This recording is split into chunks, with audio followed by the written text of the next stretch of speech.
last film, intriguingly enough, was called On the Road.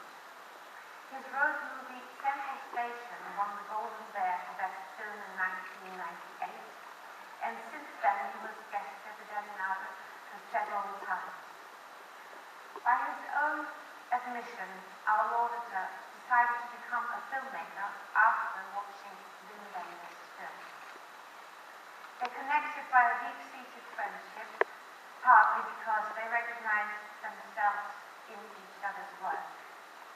As masters of the road movie, they share a love for the open highway.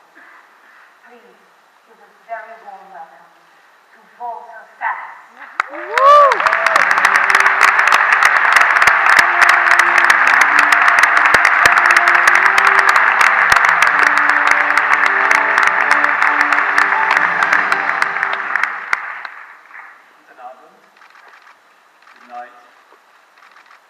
I'm so honored to be here tonight, and where is Wim? Wim, I have to say, quite nervous, but you have taught us in The American Friend that there's nothing to fear than fear itself, and more recently this week, that everything will be fine, so I hope so.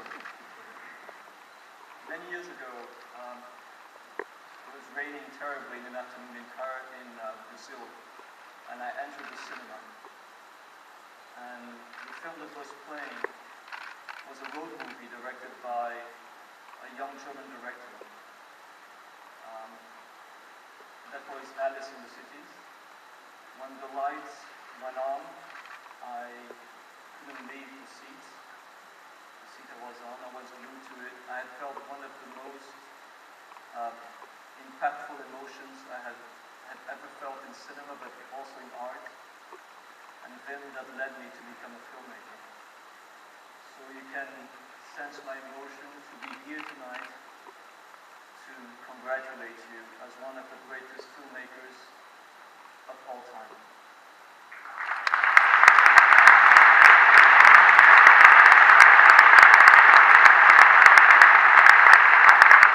I don't think I was the only one.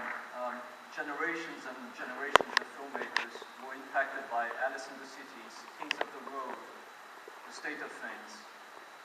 Because what Wim offered to us was a moral compass, but also an aesthetic and ethical one, which allowed us to understand the times we lived in. Those films led us to understand what cinema could be, but also what life itself could be. We have to thank you, Wim, for many reasons. You've led millions of people to fall in love with the big screen, that is, with cinema. Masterpieces like Paris, Texas, Das Himmler über Berlin. I don't think I got this right. Or the transcendent The American Friend that Dieter is sharing with us tonight, and Wim is sharing with us tonight. Thank you. Those films impacted the lives of so many people in different latitudes, and I have to share one more memory. When I saw Paris, Texas, that was the very first night very interesting to watch the film because that was Paris, France. And when the lights went on, this time 400 people were scotched to their seats, and men and women of all ages were crying. I was crying as well, and nobody moved, and we had the sensation that we were part of a collective memory, a memory that we would never forget. So thank you, Wim, for that as well.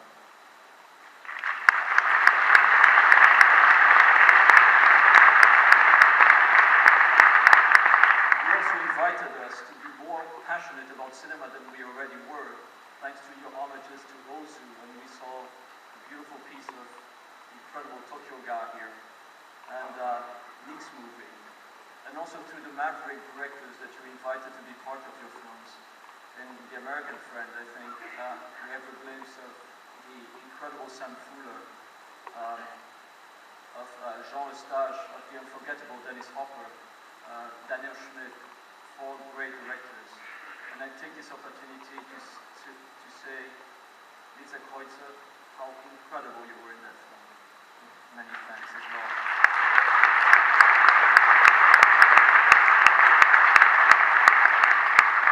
Wim, we followed you as you drifted into the world, and the French philosopher Gilles Deleuze mentioned that cinema does not only film the world, but must believe in the world, which is our only link. This is what Wim's films did, and in doing so, he shaped our memory, the memory of the times we lived in. Many times I wondered why Wim's films touch everyone so vividly. And more now, I believe, used to say that he didn't feel at home anywhere, a sentence that echoes through the state of things. Wim and his films transported us to a world undergoing a process of accelerated mutation. And from the desert in Texas to the Buena Vista Social Club in Havana, Wim asked us to believe in a time of disbelief. I think that Peter Handke once said, our time may not be a good one, but it's the only one we have. Wim chose to film our time, and in doing so, he offered us a home to live, and that home is cinema. Where does Alice live? Where does Travis live? Thanks to you, Wim, they live in us, in our memory, and also thanks to your films, we're perhaps a little bit less alone in our times of solitude. Your characters have become our friends.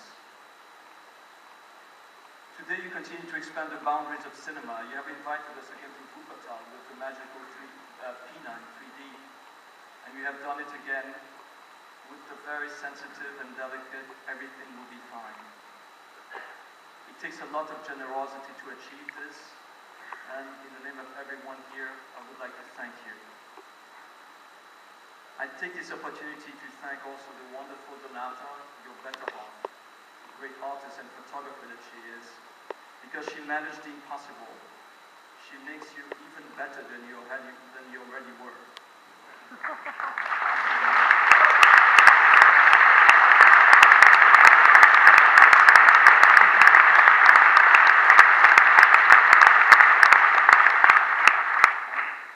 As a director, I think I'm entitled to say cut. I'm not talking about your films anymore.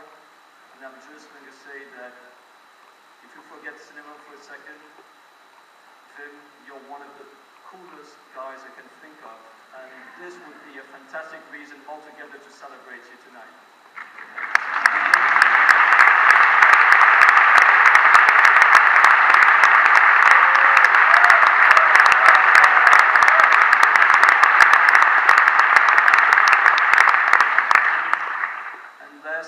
I think you got yourself a terrible problem for the years to come, because you're celebrating tonight the perfect guy to get a honorary Golden Globe. Wim Wenders, I say long life to Wim Wenders, long life to his unique film family, long life to all of us who are here tonight to celebrate him. Thank you for